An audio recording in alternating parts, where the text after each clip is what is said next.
The Lives of the Saints by Father Alban Butler, October 30th, St. Alphonsus Rodriguez, S.J.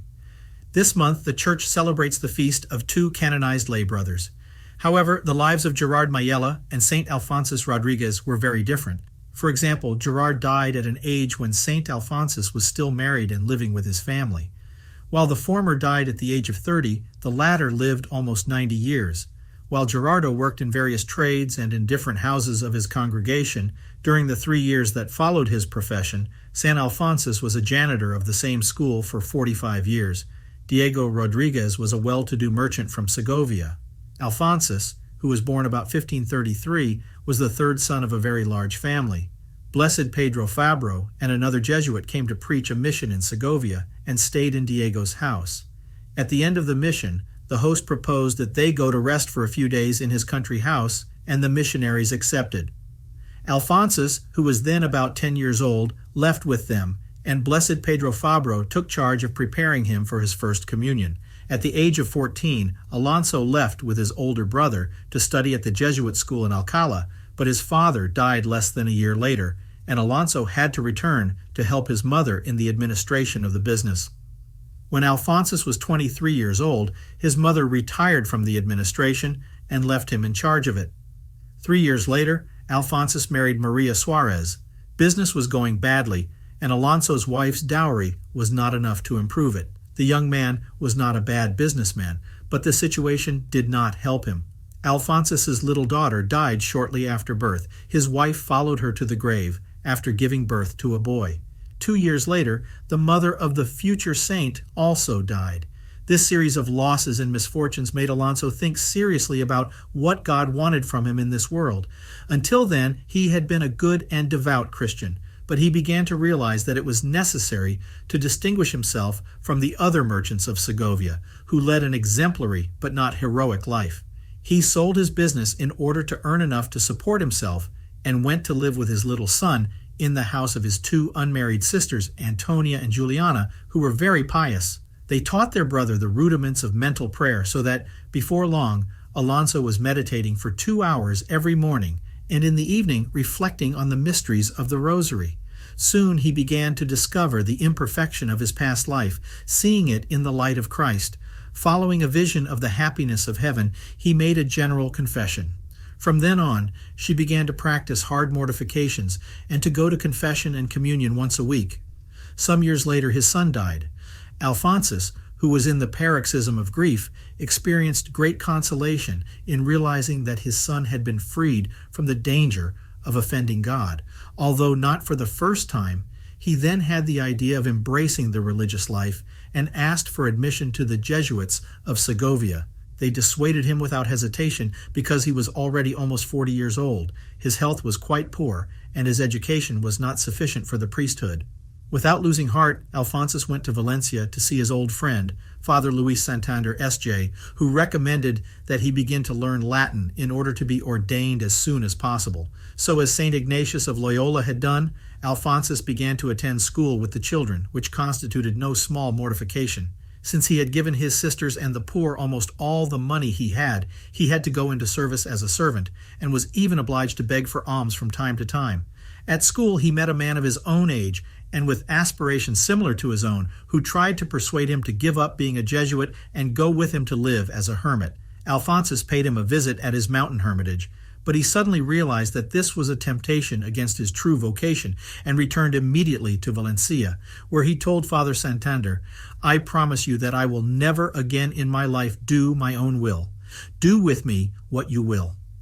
In 1571, the Jesuit provincial, disregarding the opinion of his subordinates, accepted Alphonsus Rodriguez as a coadjutor brother. 6 months later, he sent him to the College of Montesion in Mallorca, where he was soon appointed porter. St. Alphonsus carried out that office until age and infirmities prevented him from doing so. Father Miguel Julian summed up in one sentence the fame of sanctity that the little brother achieved in that post. "This brother is not a man, but an angel." St. Alphonsus devoted to prayer every moment that his office left him free. Although he came to live in constant union with God, his spiritual journey was far from easy. Especially in his later years, the saint went through long periods of desolation and aridity and was afflicted with severe pain as soon as he made the slightest effort to meditate. As if that were not enough, he was assailed by the most violent temptations, as if so many years of mortification had been of no avail. Alphonsus intensified his penance even more, without ever despairing, and continued in the scrupulous fulfillment of his obligations, convinced that, when the moment chosen by God came, he would once again enjoy the sweetness and ecstasy of prayer. Some priests who knew him for several years declared that they had never seen him do or say anything wrong. In 1585, when he was 54 years old, he took his last vows, which he renewed at Mass every day of his life. There is nothing enviable about the existence of a janitor, especially a school janitor, where a very special dose of patience is needed. However, the job has its compensations, since the janitor knows many people and is a sort of link between the outside and the inside. At the College of Montesion, in addition to the students, there was a continuous coming and going of priests, nobles, professionals, and employees who had to deal with the fathers, not to mention the beggars who came in search of alms and the merchants of Palma who went to sell their products. All knew, respected, and revered Brother Alphonsus, whose advice was sought by the wise and the simple, and whose reputation extended far beyond the walls of the college. The most famous of his disciples was St. Peter Claver, who in 1605 was a student at the college. For 3 years he placed himself under the direction of St. Alphonsus, who, enlightened by God, enthused and encouraged him to work in America.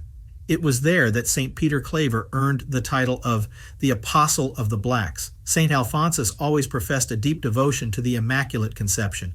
Blessed Raymond Lull had defended that Marian privilege in Mallorca 300 years earlier. At one time, it was believed that St. Alphonsus had committed the officio parvo of the Immaculate Conception. The saint practiced and propagated this devotion ardently, and this gave rise to this error. Nor was he the author of the Exercise of Perfection and Christian Virtues, which is due to the pen of another Jesuit of the same name and surname, but not canonized. However, St. Alphonsus left several works, which he wrote by order of his superiors. His doctrine is solid and simple. His exhortations have the fervor one would expect from a saint of his stature, and the content of these books proves that St. Alphonsus was a mystical soul. When he was over 70 years old and very ill, the rector of the college, in order to test his virtue, ordered him to leave for the Indies. St. Alphonsus immediately went to the door and asked the doorkeeper to open it for him, saying, "I have orders to leave for the Indies." So he would have done if the rector had not sent for him again. We indicated above that in his last years he suffered great spiritual aridity and violent attacks of the devil. To this were added illnesses and physical sufferings. Finally, he had to stay in bed, but his invincible patience and perseverance earned him consolations so intense that he could not lift up the eyes of his soul to Jesus and Mary without seeing them as if they were present.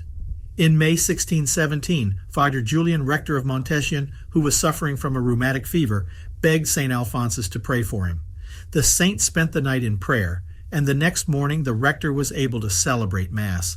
In October of that year, sensing his end approaching, the saint received communion, and at once all his spiritual and bodily sufferings ceased. From October 29th to October 31st, he was in ecstasy, and then began his terrible agony.